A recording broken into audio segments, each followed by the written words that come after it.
Okay, so I've got a little bit of the end pieces from the Stroppel Cane.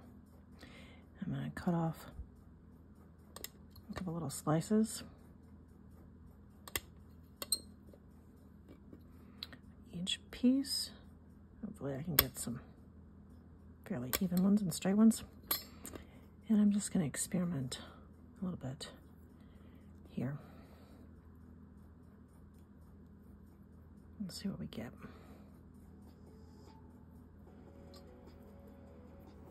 Okay. Take an acrylic block, keeping it level to my surface. I'm just gonna start working it. See what I can get.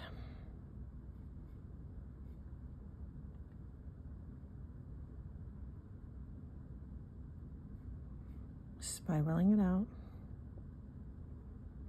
slowly. This might give us an interesting effect, or it might not. It looks like I'm getting too much of a little bit of a black thing on there, and I'm wobbling my board.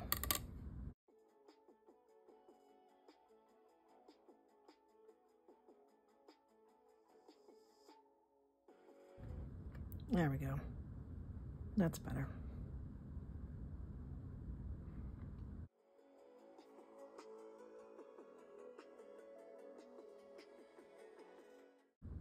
Always going in the same direction.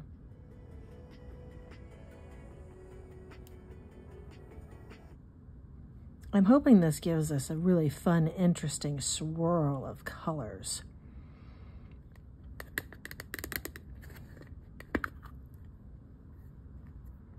Let's see. So it's good to there, but not the edges. That one's kind of cool on the back.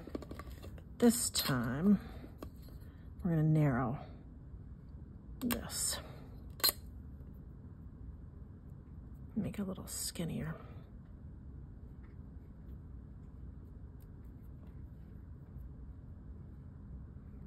So it's just along the center of our bead.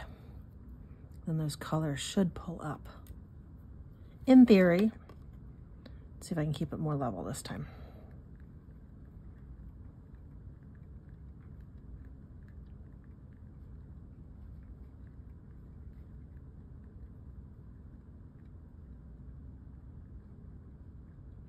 So you can see when, see right here, that shadow that you see going around in a circle, that is where my board is touching the clay.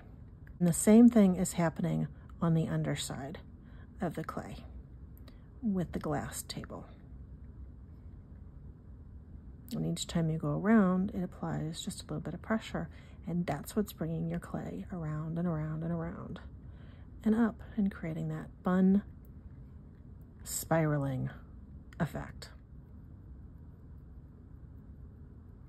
I think my red clay may be softer than the other clay, and so I think it's moving at a different rate as well, which is hindering the process a little bit.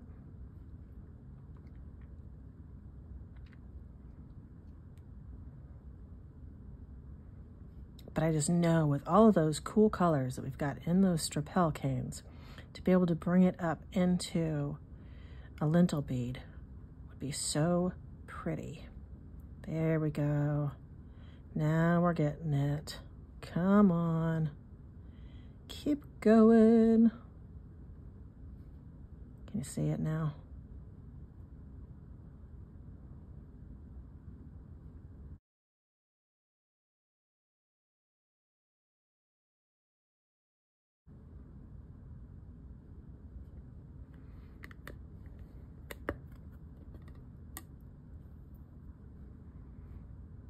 But it actually ended up turning out really cool on both sides. Look at that black. You can see just a little bit of metal leaf peeking through. I really like that one. What if we take this? Well, cut it a little bit better than that.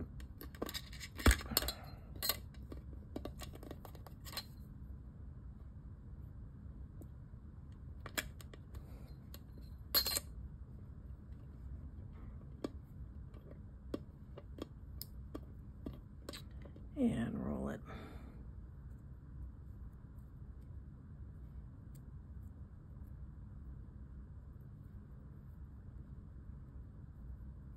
Now you could make this into a bullseye cane by using another layer of clay in between these.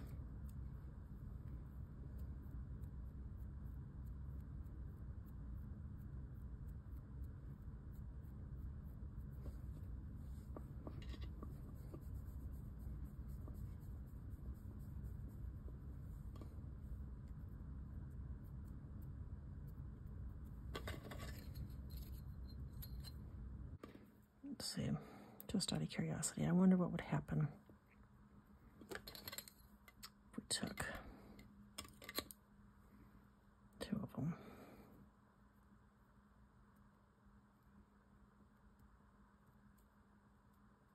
You got to convince the outside clay that it wants to bend around, because it's a really thick section right there.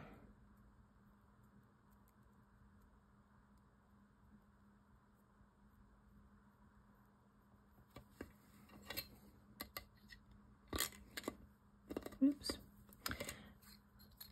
Helps if you use the correct side of your blade. There we go.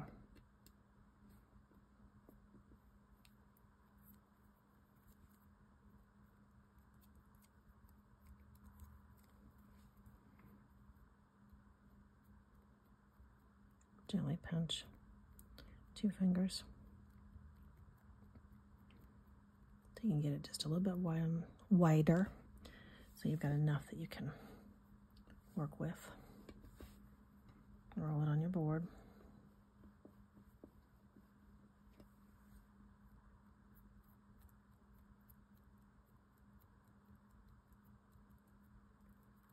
Pinch it and pull it.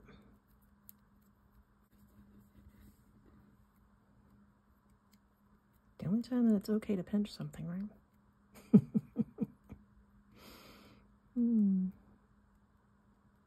That looks so cool, just like that.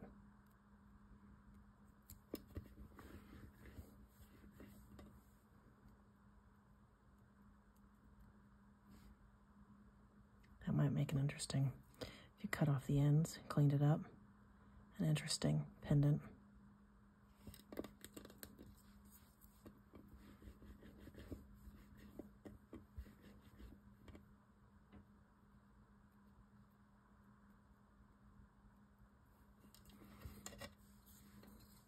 Every single one you make will be unique. You will never be able to recreate the same thing twice.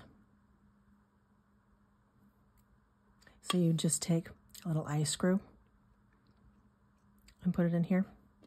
I would bake it with the eye screw inside the clay, and then after it's baked, I would unscrew it and I would put some super glue in there and put it back in. Or you could insert it into the clay like this as well. Same thing with this. You would need glue to make sure that it stays in there. But that looks kind of cool, because depending on where it was hanging, you would get different looks.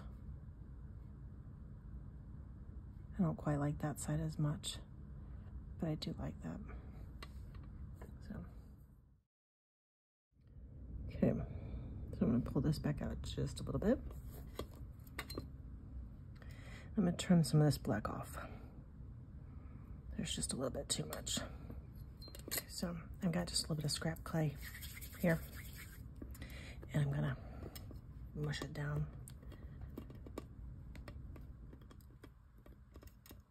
I'm going to take these guys and set it gently into the clay. So when it bakes, the beads won't be laying on any surface flat. Even this guy is a little bit off of that. So I'm gonna make a couple more beads like this and then stick them in here before I pick them.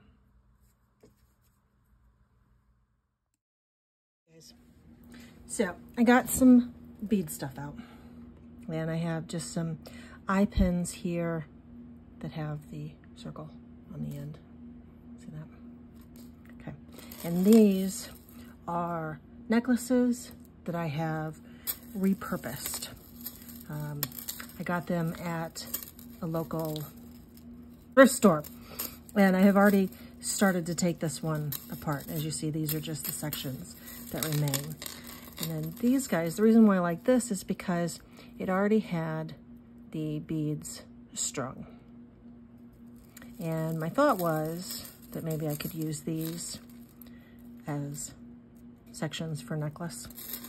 This I got on Amazon, and this is just end caps or spacers. There's lots of cute little interesting ones in here. Like these guys, which have little lines on here. These guys are pretty because they have flowers on here. I like these, I use those a lot. And I use this guy a lot. If I can open it. This one has a pretty, like, little woven effect. And then if you want end spacer, caps, ends kinds, there's those in here as well. And normally I don't have this much trouble opening it, but I think it's because I'm on camera and I'm trying to do it for you guys, and I'm trying to do it in a timely manner instead of just doing it at my own pace. I'm finding that I think I rush when I'm on camera. So it looks like that. Okay. So what I'm thinking is just do a couple little dangles. Whoops, come back here, come here. Tried to run away.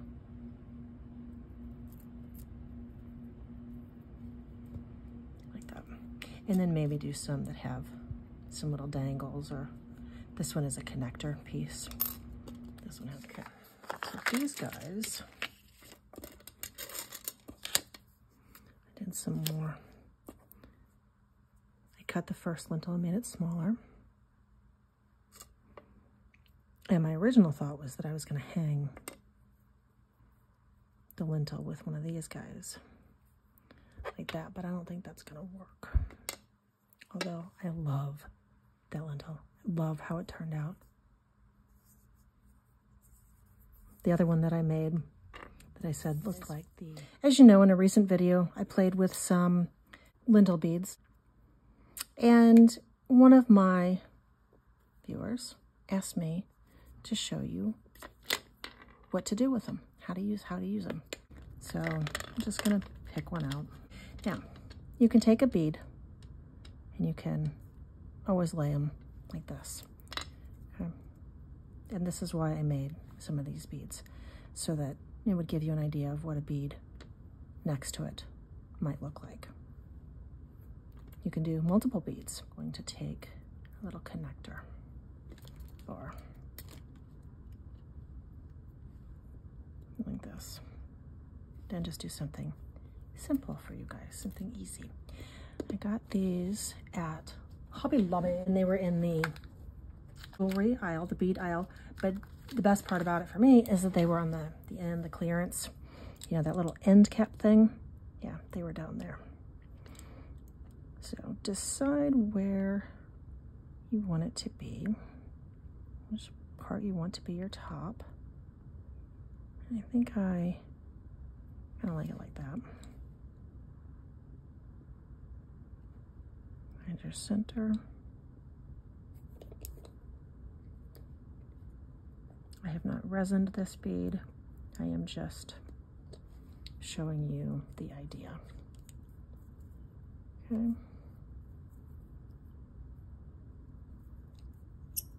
Be very careful when you do this. When I first started working with these, I was holding my finger here and it poked all the way through, poked through my finger. It took the longest time to heal. And it hurt really, really bad.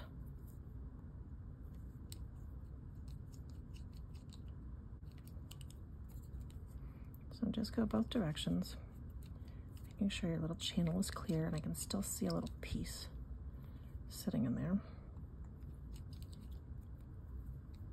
Okay, there we go.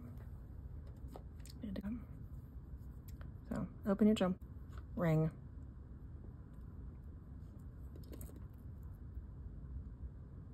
String that on there. Take another one, hold it closed, and bring it back together.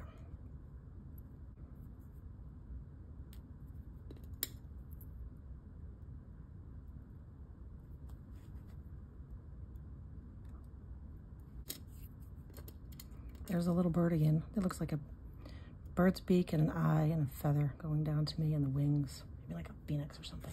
I don't know. Here's what it looks like on the brown necklace.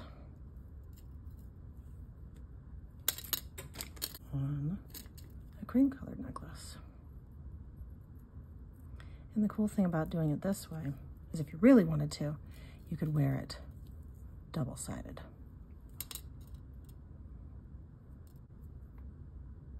Now, if you want something that coordinates more with your bead, you can go with red, and then that'll give you even more impact. So I think I would string it on a red.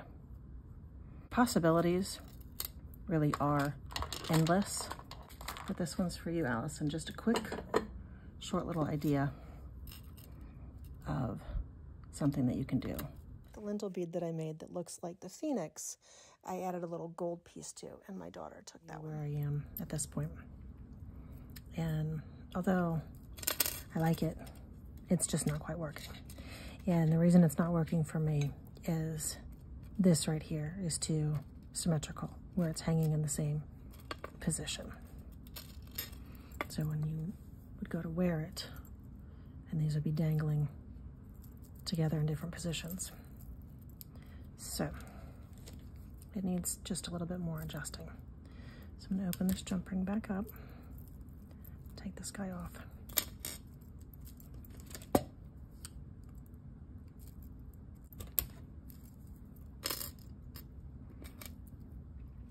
And I think I have a different one over here. Let's see, I also have this guy, but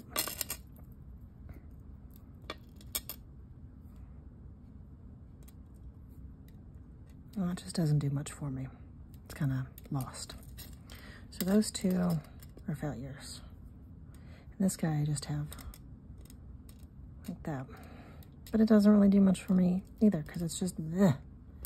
So I could throw in just a tassel. That might work. Let's see what that looks like. Let's try that.